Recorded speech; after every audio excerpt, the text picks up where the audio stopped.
ॐ भूर्भुवः स्वः तत्सवितुर्वरेण्यं भर्गो देवस्य धीमहि धियो यो नः प्रचोदयात्।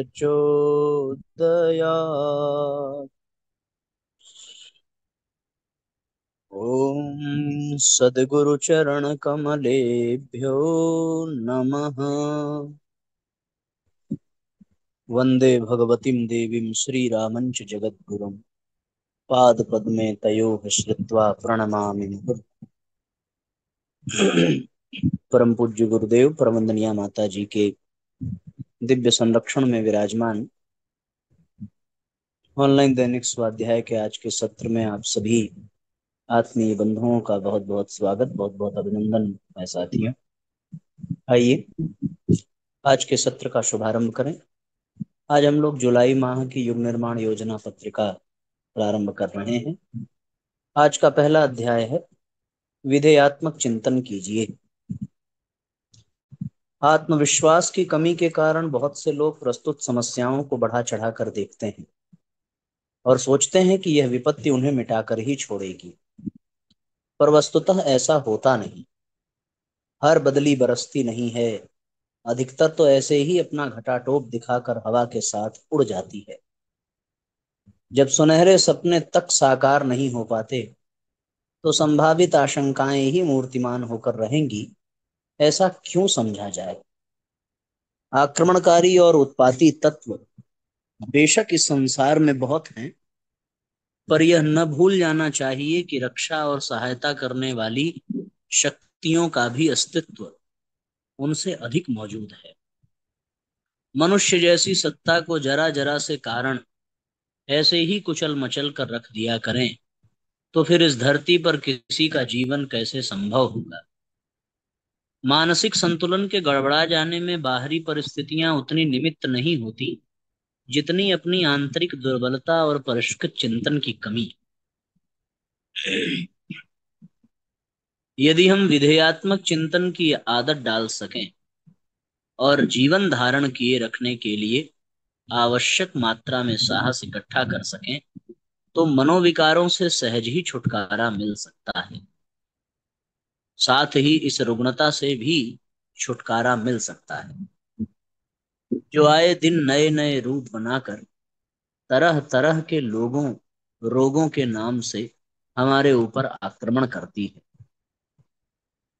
और चिकित्सकों को अंगूठा दिखाते हुए हमें दुख दारिद्र के गड्ढे में गिराती रहती है।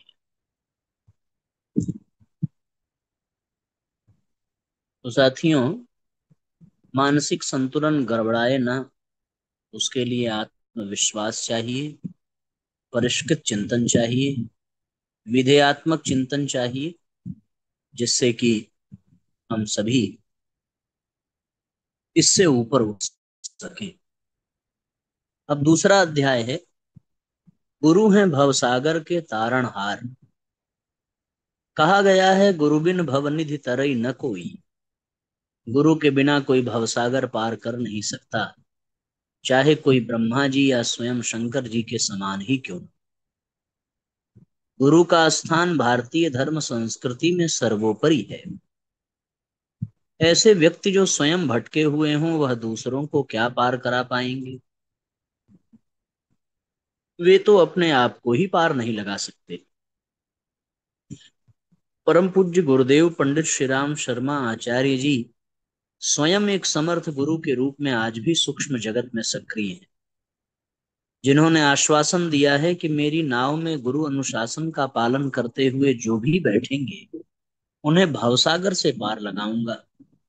क्या हम अपना सर्वस्व समर्पण कर उस नाव में बैठेंगे जिसके खिवैया स्वयं महाकाल और महाशक्ति स्वरूप परम पूज्य गुरुदेव तथा वंदनीय माता जी हैं? हमारी जीवन नैया के खेवनहार को समर्पण करने का महापर्व है गुरु पूर्णिमा पर्व। इस वर्ष 10 जुलाई 2025 को गुरु पूर्णिमा पर्व पर अपनी आत्म समीक्षा कर उनके प्रति समर्पण की संकल्पना को नवीनीकृत कर पुनर्स्थापित करना है। गुरु बिन ज्ञान नहीं, गुरु के बिना ईश्वर का बोध नहीं होता। उसी की कृपा से संसार रूपी माया का मोह टूटता है तथा जीवन मुक्ति का मार्ग प्रशस्त होता है। गुरु कुंभकार की तरह शिष्य को गढ़ता है। गुरु तो पूर्णिमा का पूर्ण चंद्र है। गुरु ही हीरा है, गुरु ही वह दीपक है जो स्वयं तिल तिल कर जल कर दूसरों के लिए पथ प्रदर्शक बनता है। गुरु वह अभिभावक है जो उंगली पकड़कर चलना सिखाता है। गुरु वह वटवृक्ष है जो औरों के लिए छाया देने का काम करता है तथा शिष्य रूपी पक्षियों का बसेरा है। गुरु वह सूर्य है जिसके उदय होते ही घोर तमिश्रा को भी बिस्तर बांधकर भागना पड़ता है। गुरु वह ज्ञान गंगा है जिसके अवगाहन से जन्म जन्मांतर के कसाए कल्मशों से मुक्ति मिलती है। गुरु वह कुशल खेवैया है जो आंधी तूफान लहरों के थपेड़ों में भी कुशलता पूर्वक उस पार लगा देता है। गुरु पतंग रूपी काया की वह डोर है जिसके मजबूत रहते पतंग आसमान चूमती है।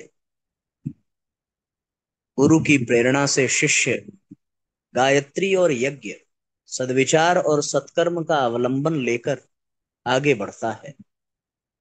गुरु सत्ता का आश्वासन, राष्ट्र धर्म और संस्कृति के लिए परहितार्थ भावना से भरा पूरा जीवन जीने की संकल्पना जब शिष्य की हो तो गुरु स्वयं के द्वार शिष्य के द्वार दौड़े चले आएंगे, यह उनका आश्वासन है। धन की लिप्सा छोड़नी होगी, जो है वह सब गुरु के कार्य में लगाएं। आप जो बोएंगे वही फसल अनेक गुना होकर लहलहाएगी। आप गुरु के मूल स्वरूप, उनके विचार साहित्य तथा मासिक पत्रिका अखंड ज्योति तथा युग निर्माण योजना एवं प्रज्ञा अभियान पाक्षिक पत्र पत्रिकाओं के कम से कम 100 सदस्य बनाएंगे। 100 घरों में साहित्य की स्थापना कराएंगे। ज्ञान मंदिर भी घर घर में पुनः स्थापित हों। ज्ञान क्रांति की चिंगारी को प्रज्वलित रखें। बिना विचार क्रांति के पूर्ण सफलता नहीं मिल सकती। आज वही करने का दिन है। विश्व नियंता का संकल्प ही गुरु सत्ता का संकल्प। पूज्यवर की आकांक्षा यही रही है कि उनके दिव्य विचारों को जन जन को हृदयंगम कराया जाए। अब जागरूकता बढ़ी है। अब उनके नारे साकार होंगे, जैसे एक बनेंगे नेक बनेंगे, हम सुधरेंगे युग सुधरेगा, मानव मात्र एक समान, एक पिता की सब संतान। अब नियति ही नवयुग का निर्धारण कर रही है। रोग को दबाने से अच्छा है उसे पहचानना और जड़ से उखाड़ना। इस तरीके से साथियों ये अध्याय दूसरा भी पूर्ण हुआ। अब एक अंतिम अध्याय आज का हम लोग पढ़ेंगे। चंद्रशेखर ऐसे बने आजाद। बचपन से ही चंद्रशेखर में भारत माता को स्वतंत्र कराने की भावना कूट कूट कर भरी हुई थी। इसी कारण इन्होंने स्वयं अपना नाम आजाद रख लिया था। उनके जीवन की एक महत्वपूर्ण घटना ने उन्हें सदा के लिए क्रांति के पथ पर अग्रसर कर दिया। 13 अप्रैल 1919 को जलियांवाला बाग अमृतसर में जनरल डायर ने जो नरसंहार किया, उसके विरोध में तथा रॉलट एक्ट के विरुद्ध जो जन आंदोलन प्रारंभ हुआ था, वह दिन प्रतिदिन और जोर पकड़ता जा रहा था। इसे इसी आंदोलन के दौरान प्रिंस ऑफ वेल्स मुंबई आए और वे जहां जहां गए वहां वहां भारतीयों ने उनका बहिष्कार किया। जब राजकुमार बनारस पहुंचने वाले थे उस समय वहां भी उनके बहिष्कार का जुलूस निकला। बनारस के दशाश्वमेध घाट वाले जुलूस में युवा चंद्रशेखर अपने साथियों के साथ शामिल थे। पुलिस वाले जुलूस को तितर बितर करने के लिए लाठी घुमाते हुए आ रहे थे। यह देख चंद्रशेखर के मित्रगण लाठी के प्रहार से बचने के लिए इधर उधर फैल गए। केवल चंद्रशेखर ही अपने स्थान पर निडर खड़े रहे। इसी बीच कुछ आंदोलनकर्ता जो एक विदेशी कपड़े की दुकान पर धरना दे रहे थे, उन पर पुलिस का एक दरोगा डंडा बरसाने लगा। यह अत्याचार चंद्रशेखर से देखा नहीं गया और उन्होंने पास पड़ा एक पत्थर उठाकर उस दरोगा के माथे पर दे मारा। निशाना अचूक था, दरोगा घायल होकर वहीं जमीन पर गिर गया। लेकिन चंद्रशेखर को ऐसा करते हुए एक सिपाही ने देख लिया और उन्हें गिरफ्तार कर लिया। परंतु इस गिरफ्तारी से चंद्रशेखर जरा भी भयभीत या विचलित नहीं हुए। उनकी गिरफ्तारी के बाद पुलिस वालों ने उनके कमरे की तलाशी ली तो उनके कमरे में लोकमान्य तिलक, लाला लाजपत राय, महात्मा गांधी समेत अनेक राष्ट्रीय नेताओं के चित्र मिले, जिसके आधार पर पुलिस वालों ने उन पर राष्ट्रद्रोह का आरोप लगा दिया। इसके बाद उन्हें थाने में ले जाकर हवालात में बंद कर दिया। दिसंबर की कड़ाके वाली ठंड की रात थी और ऐसे में चंद्रशेखर को ओढ़ने बिछाने के लिए कोई बिस्तर नहीं दिया गया, क्योंकि पुलिस वालों का ऐसा सोचना था कि यह लड़का ठंड से घबरा जाएगा और माफी मांग लेगा, किंतु ऐसा हुआ नहीं। यह देखने के लिए कि लड़का क्या कर रहा है और शायद वह ठंड से ठिठुर रहा होगा, आधी रात को इंस्पेक्टर ने चंद्रशेखर की कोठरी का ताला खोला तो वह यह देखकर आश्चर्यचकित हो गया कि चंद्रशेखर दंड बैठक लगा रहे थे और उस कड़कड़ाती ठंड में भी पसीने से नहा रहे थे। दूसरे दिन चंद्रशेखर को न्यायालय में मजिस्ट्रेट के सामने ले जाया गया। उन दिनों बनारस में एक बहुत कठोर मजिस्ट्रेट नियुक्त था। बात बात में वकीलों को बस सुना सुना कर कहता कि किसी को पकड़कर छोड़ना तो चीड़ी मार का काम होता है, किसी मजिस्ट्रेट का काम थोड़े ही होता है। मजिस्ट्रेट का काम तो सजा देना होता है। पुलिस वाले अपराधी को सामने लाए कि दो सजा। उसी अंग्रेज मजिस्ट्रेट के सामने 15 वर्षीय चंद्रशेखर को पुलिस ने पेश किया। मजिस्ट्रेट ने बालक से पूछा, तुम्हारा नाम? बालक ने निर्भीकता से उत्तर दिया, आजाद। पिता का नाम? मजिस्ट्रेट ने कड़े स्वर में पूछा। ऊंची गर्दन किए हुए बालक ने तुरंत उत्तर दिया, स्वाधीन। युवक की हेकड़ी देखकर न्यायाधीश क्रोध से भर उठा। उसने फिर पूछा, तुम्हारा घर कहाँ है? चंद्रशेखर ने गर्व से उत्तर दिया, जेल की कोठरी। न्यायाधीश ने क्रोध में चंद्रशेखर को 15 बेंत लगाने की सजा दी। बेंत लगाने के लिए चंद्रशेखर को जेल खाने में ले जाया गया। बनारस का जेलर बड़े ही क्रूर स्वभाव का व्यक्ति था। कैदियों को सजा देने में उसे बड़ा आनंद आता था और इस कार्य में वह क्रूरता की चरम सीमा पर पहुंच जाता था। इसलिए बेंत लगवाने का कार्य उसे ही सौंपा गया। बेंत लगवाने के लिए उसने चंद्रशेखर को एक तख्ते से बंधवा दिया। इस समय उनके शरीर पर एक लंगोट के सिवाय अन्य कोई वस्त्र नहीं था। शरीर से खाल अलग न हो जाए, इसके लिए उन दिनों कैदियों के शरीर पर विशेष लेप लगाया जाता था। लेप लगाने के बाद उसने बेंत लगाने वाले जल्लाद को बेंत लगाने का आदेश दिया।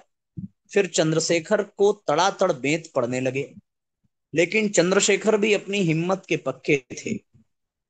उनकी हिम्मत व सहनशीलता ने बनारस के उस निर्दयी जेलर को भी हिला दिया।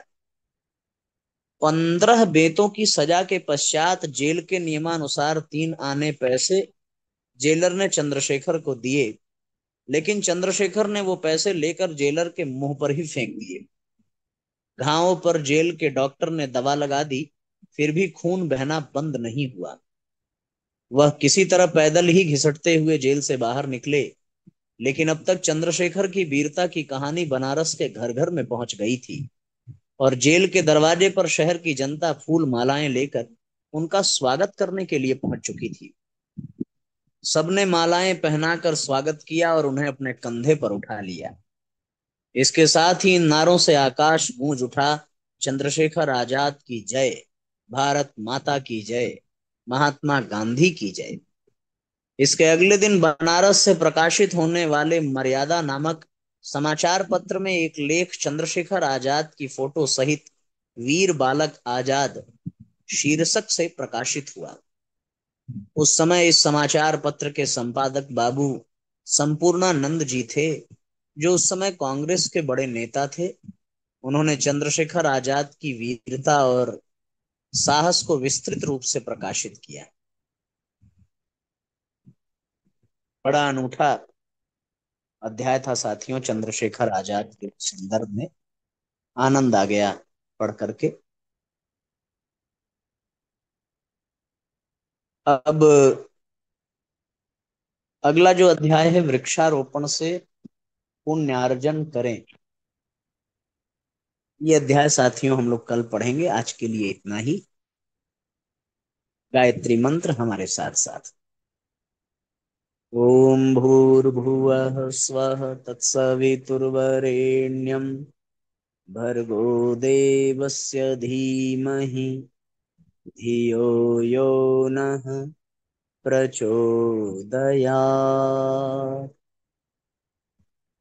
सभी आत्मीय बंधुओं को बहुत बहुत प्रणाम। सबका मंगल हो साथियों। आज के लिए इतना ही। कल हम लोग फिर ठीक समय पर मिलेंगे। जय राम जी की शुभ रात्रि।